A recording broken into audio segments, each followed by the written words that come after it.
Olá, eu sou o professor Vidal e o tema dessa aula será frações.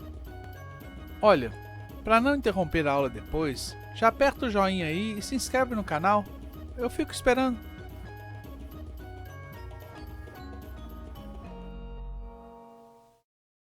Fração é divisão. Divisão é fração.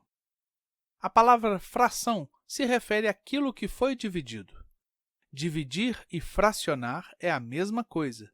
Só o que muda é a forma como nos referimos ao ato de separar as partes. Os números naturais servem para contar coisas inteiras. Uma pizza, 2 laranjas, 3 rolos de fita, 4 latas de tinta, 5 barras de chocolate. As frações servem para representar ou contar ou indicar pedaços, partes, divisões dessas coisas. Por exemplo, uma fatia dessa pizza, dizemos que é a sexta parte da pizza inteira. Isso quer dizer que a pizza inteira foi dividida ou fracionada em 6 pedaços iguais, e cada fatia é 1/6 de uma pizza. Uma laranja partida ao meio deixa 2 metades iguais. Cada uma dessas partes é chamada meia laranja ou 1/2 de uma laranja. Podemos partir um rolo de fita em 10 pedaços iguais para fazer laços. Chamamos cada um desses pedaços de 1/10. Caso eu separe 3 desses pedaços, posso dizer que separei 3/10 do rolo de fita. Uma lata grande de tinta tem 18 litros. Se separarmos 6 litros de tinta, estaremos separando 6 das 18 partes. Chamamos essa parte de 6/18 da lata de tinta. Mas observe que 18 dividido por 6 é igual a 3. Então, também podemos dizer que separamos 1/3 da lata de tinta. Uma barra de chocolate vem marcada em 32 pedaços iguais. Se vou dividir uma barra entre 4 pessoas, cada pessoa irá receber 8 desses pedacinhos. Essa parte é 1/4 da barra inteira, mas também podemos dizer que é 8/32. Como vimos, para cada quantidade de partes que o inteiro foi dividido, temos um nome diferente para o pedaço.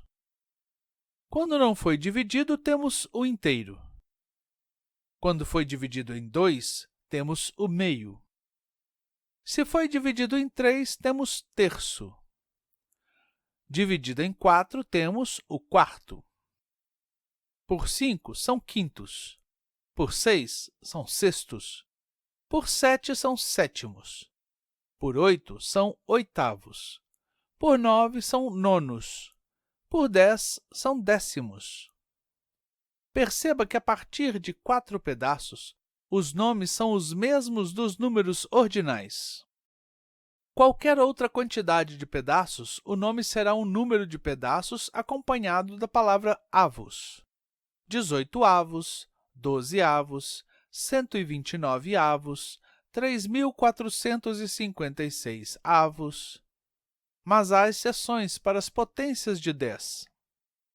Dividido por 100 partes, teremos o centésimo. Dividido em 1.000 partes, teremos o milésimo.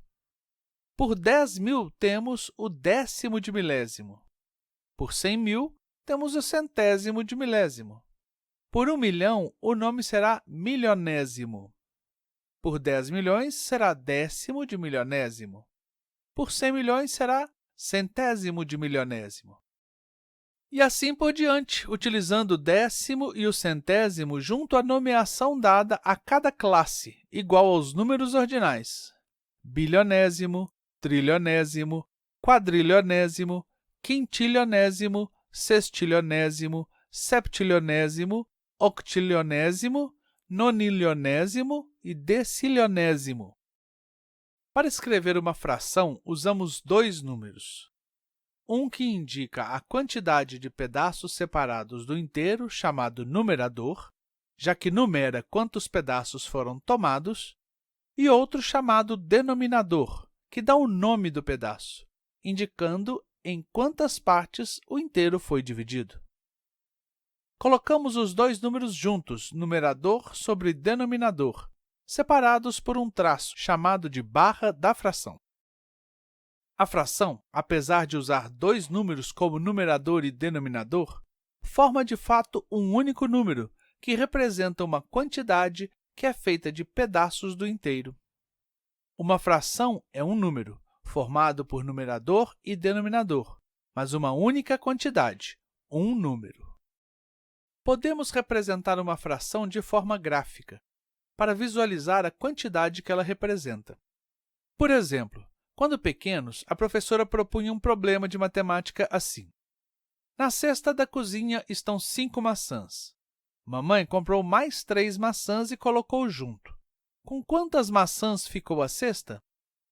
Como ainda não tínhamos intimidade com os números, o que se fazia era desenhar as 5 maçãs que estavam lá, depois desenhar outras 3 maçãs e, por fim, contávamos todas as maçãs juntas e descobríamos 8 maçãs. Com o passar do tempo e percebendo que mesmo o desenho não se parecendo tanto com a maçã dava para resolver o problema, passamos a nem mesmo tentar desenhar as maçãs. Bastava apenas uma marca que representasse cada maçã. Então, 5 risquinhos e outros 3 risquinhos e tínhamos 1, 2, 3, 4, 5, 6, 7, 8 maçãs. Agora, vamos aplicar essa mesma ideia para as frações. Vamos representar frações de forma gráfica. Para representar a fatia de pizza, que é 1/6 da pizza inteira, podemos desenhar um círculo e dividi-lo com 3 diâmetros, formando ângulos de mesmo tamanho. Por fim, basta colorir um único pedaço e teremos a representação de 1/6 da pizza. Se eu quiser desenhar a fração que representa 1/2 de uma laranja, eu teria muita dificuldade em desenhar a laranja para dividi-la ao meio. Mas assim como eu fiz com as maçãs, meu desenho não precisa se parecer com a laranja. Basta representar a laranja. Eu posso desenhar outro círculo e dividi-lo ao meio, ou até mesmo desenhar um quadrado, e ao dividi-lo, basta cuidar para que as duas partes sejam do mesmo tamanho. Não precisa parecer com a laranja. Agora, pinto uma parte e terei a representação de 1/2 da laranja inteira. Para representar 3/10 de um rolo de fita, não vou nem tentar desenhar uma fita. Imaginemos que o rolo de fita é representado por esse retângulo. É fácil dividir esse retângulo em 10 partes iguais. Agora, basta colorir 3 desses pedaços e teremos a representação de 3/10 do rolo de fita inteiro. Observe que esse retângulo dividido pode ser a representação de qualquer coisa. Dessa forma, o desenho que fizermos pode representar a fração 3/10 pura e simplesmente, independentemente de qual seja o inteiro a que estamos nos referindo. A lata de tinta pode ser representada por um cilindro.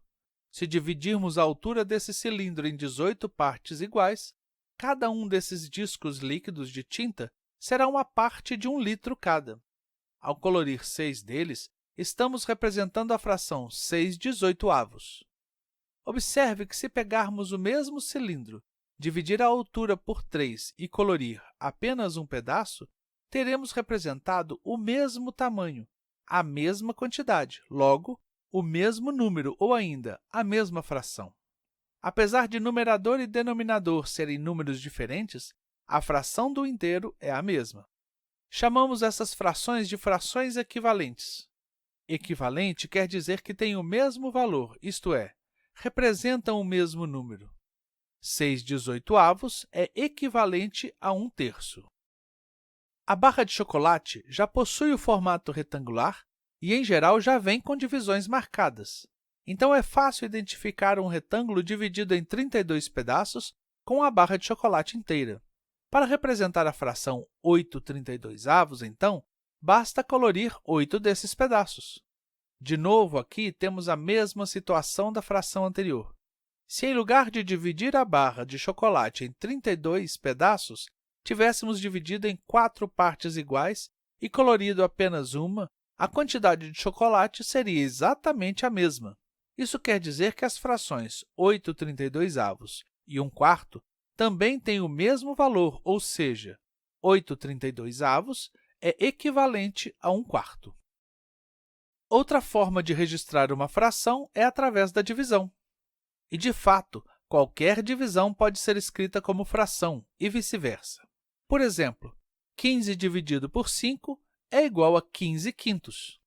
O resultado dessa divisão é 3, e a fração 15 quintos também é equivalente a 3 inteiros. 5 sétimos é igual a 5 dividido por 7. Como a fração é um número, esse é o resultado dessa divisão, sem resto. Assim, toda divisão agora pode ter um resultado exato na forma de uma fração. E como a fração nada mais é que uma divisão, podemos colocar entre frações equivalentes o sinal de igualdade também, pois uma fração pode ser entendida como o resultado da divisão representada pela outra fração. É exatamente por isso que os sinais muitas vezes se confundem, como eu havia dito na aula 5. Por fim, uma curiosidade. Observe o sinal de divisão. Ele é formado por dois pontos, um sobre o outro, com uma barra entre eles. Ele nada mais é que a representação esquemática de uma fração. Um ponto representando o numerador e o outro ponto representando o denominador, separados por uma barra horizontal. Mais uma amostra de que fração e divisão são, no fundo, a mesma coisa. Então, agora o que falta é o exercício para vocês. E se não fizer, não pode dizer que aprendeu mesmo, hein? E antes que você esqueça de novo, aproveita que acabou e aperta o joinha. Depois se inscreva no canal para receber as notificações das próximas aulas. Aproveita e compartilha essa com os amigos. Vou deixar esse quadro um tempo parado no vídeo para você copiar. Se não der tempo e precisar, aperte o pause. Se tiver dúvidas, pode perguntar nos comentários abaixo que eu sempre respondo. Bom estudo! Então, por enquanto é isso. Até a próxima!